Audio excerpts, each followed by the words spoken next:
Perfecto.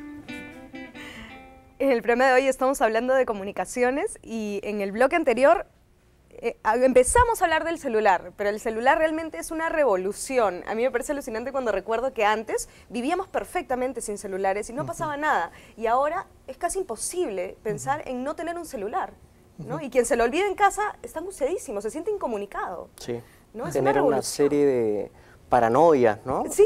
Y uno regresa a casa usualmente para recoger el celular, porque sin él no puede salir. Exacto. Puede perder llamadas muy importantes o mensajes de texto que totalmente trascendentes, ¿no? Todo esto siento que irónicamente, el gran porque no es verdad. Es la inmediatez, o sea, yo no planifico, no es que yo te llamo y quedo contigo cuando estás en tu casa para el día siguiente, ¿no?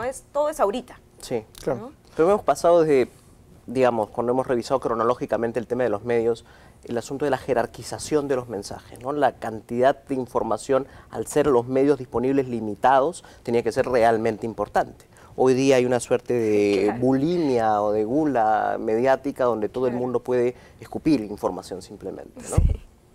Ahora, pero los celulares han tenido pues una evolución, como decíamos en el bloque pasado, en un inicio uno pagaba por la llamada que hacía y por la llamada que recibía. Además, tener un celular ya era carísimo. El celular era caro comprarlo y era un aparato pues feo, ¿no? O sea, pesado y todo, ¿no? Los primeros, pero de todas maneras significó poco a poco una revolución.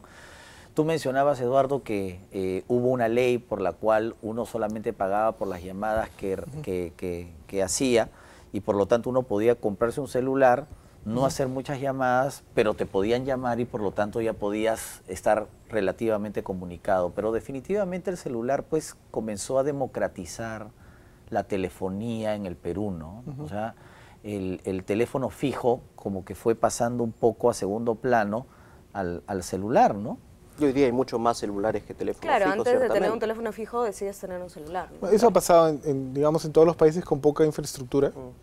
Muy rápidamente se pasó a tener más celulares que fijos, ¿no? Era esta cosa curiosa que a comienzos de la década pasada, comienzos de los 2000, tú veías que los países con mayor penetración celular eran pues Finlandia, que es de donde sale Nokia, y qué sé yo, Camboya, ¿no? Porque eran los muy pobres o los muy ricos, eran donde había más celulares que fijos.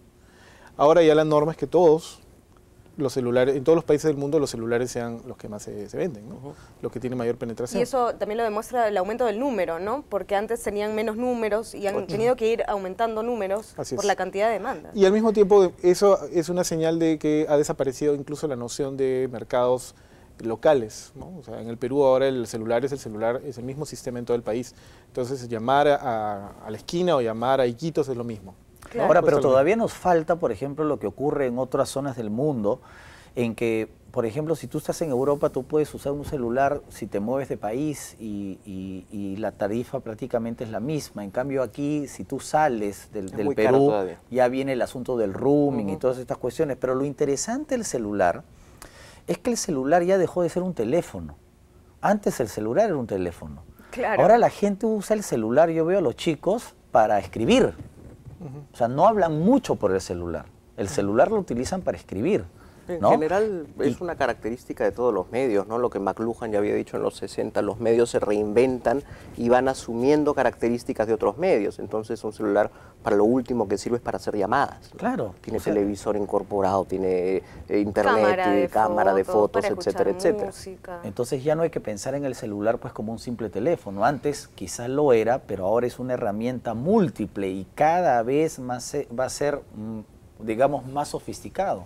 Hubo un punto importante que fue a comienzos de los 90 cuando Europa pasó a estandarizar el sistema GSM, que es el sistema del chip, ¿no es cierto? El momento en el que hacen eso crea un estándar que es mucho más fácil de mejorar que lo que existía en el resto del mundo. Y es la razón por la que Europa siempre ha tenido mucha más penetración y mucho más uso de celulares que Estados Unidos. Estados Unidos era un lugar con muy poca innovación y con muy poco uso de celulares comparativamente al resto del mundo. En particular contra Japón, que Japón es una locura, por razones de un estándar que solo sirve en Japón, que permitía ver televisión el año 95, más o menos, ¿ya? Pero que solamente funciona en Japón. Y luego Europa se expande, se pasa a tecnología digital, y en Estados Unidos no pasa nada hasta que Apple inventa el iPhone, en donde ahí la industria cambia a nivel global. Es decir, esta noción del teléfono como un dispositivo digital integrado, ¿no? Es fundamentalmente el logro de Apple. Cuando deja de utilizarse, o sea, el teléfono es un pretexto. Y el servicio telefónico, y eso es importante, o sea, la red telefónica comienza a convertirse en una red de datos. Entonces lo importante es tu plan de datos, que te permite navegar por internet, te permite acceder a video, etcétera, y la telefonía comienza a ser algo secundario. Accesorio. Accesorio. Es la manera de entrar, es decir, tienes que tener un contrato telefónico para comprarte un iPhone, digámoslo así. Pero en realidad no lo compras por las llamadas telefónicas, lo compras por todo lo demás que puedes hacer con el aparato.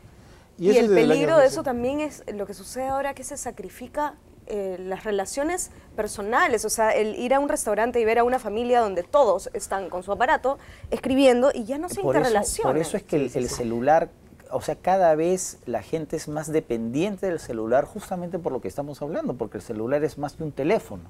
Es más, tú podrías salir con el celular sin que funcione la parte del teléfono, pero te sientes comunicado. Claro, mientras tengas internet, que eso es algo que hablemos ahora. El internet, que me parece a mí también alucinante, y también me parece increíble pensar que cuando yo era chica no existía. Y ahora tenemos toda la información que se puede... Claro. Sí existía, esa es la parte. O digamos no se usaba, no la usábamos. La internet del año 95 deja de ser el refugio de los nerds de las universidades para convertirse en algo abierto al mundo entero. Eso pasó, hay una fecha exacta, que fue el 30 de abril de 1995. Dejó de ser una cuestión que se utilizaba solo en universidades. Y a partir de ahí comienza una expansión comercial, por ejemplo, aparece Amazon, aparece eBay y una serie de servicios que todavía existen, ¿no? Y además comienzan a aparecer una serie de movimientos también, ¿no? En los 90s tú tenías internet para comprar música en Amazon y te mandaban un CD desde Estados Unidos. Ese CD que siempre habías querido, lo podías comprar en Amazon y te lo mandaban al Perú. Pero a partir del 2000, y ahí es cuando la cosa cambia de pies a cabeza, y sin entrar en detalles técnicos, comienza a aparecer la posibilidad de que tú te bajes las cosas por tu cuenta, ¿no? Napster, por ahí a algunos de ustedes todavía les suena el nombre, ¿no? Napster fue una cosa alucinante. Es decir, de pronto podías encontrar 40.000 canciones y bajártelas, ¿no? Y sin pagar.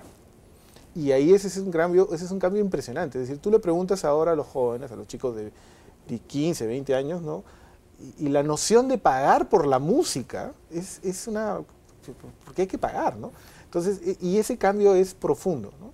Entonces, la posesión desmaterializada de cantidades alucinantes de información, de música, de películas, eso, es impresionante la demanda que hay, y el aparato, por ejemplo, el teléfono tiene que tener la capacidad de reproducir eso. Entonces, tu teléfono te sirve para poner películas enteras, te sirve para tener colecciones inmensas de música, tomar fotos, ¿no? Ir al cine, pagar 25 soles por una versión en 3D de una película, sin contar la cancha y la gaseosa y todo lo demás. Estás ahí y de pronto suena tu teléfono y dices, no, te voy a mandar una foto de lo que estoy haciendo, ¿no? Entonces tuiteas, mira, estoy en el cine, en medio de la película, ¿no? Después de que has pagado una barbaridad de plata por entrar, tu prioridad es una llamada de 20 centavos. Es una alteración que hay toda una serie de teorías en los estudios de comunicación sobre eso, ¿no? ¿Qué pasa con la gente cuando la demanda de los aparatos los consume? El aparato se vuelve lo que define tu actividad cotidiana, ¿no? Y se pierde lo físico, ¿no? También el romanticismo de tener pues tu disco, ¿no? El disco en eso físico, ¿no? Claro, todo porque eso... tener el disco implicaba también el booklet que estaba junto al disco, y el valor estético que habíamos dicho que tenía la materialidad. Al igual que de las ese, cartas, ¿no? Digamos, de todo ese lo elemento. físico se comienza a disolver. Lo que pasa es que también hay que tener en cuenta que en el mundo moderno el espacio donde vivimos se reduce cada vez más. Entonces, por ejemplo, en las casas, en los departamentos, ya no hay tanto espacio, eso es lógico, para acumular libros, para acumular cartas, para acumular discos. O sea, necesitarías pues un súper espacio para todo eso. Material. Entonces ya todo está... Pero tal vez recordarás que cuando estábamos en la universidad hace, digamos, en el Pleistoceno,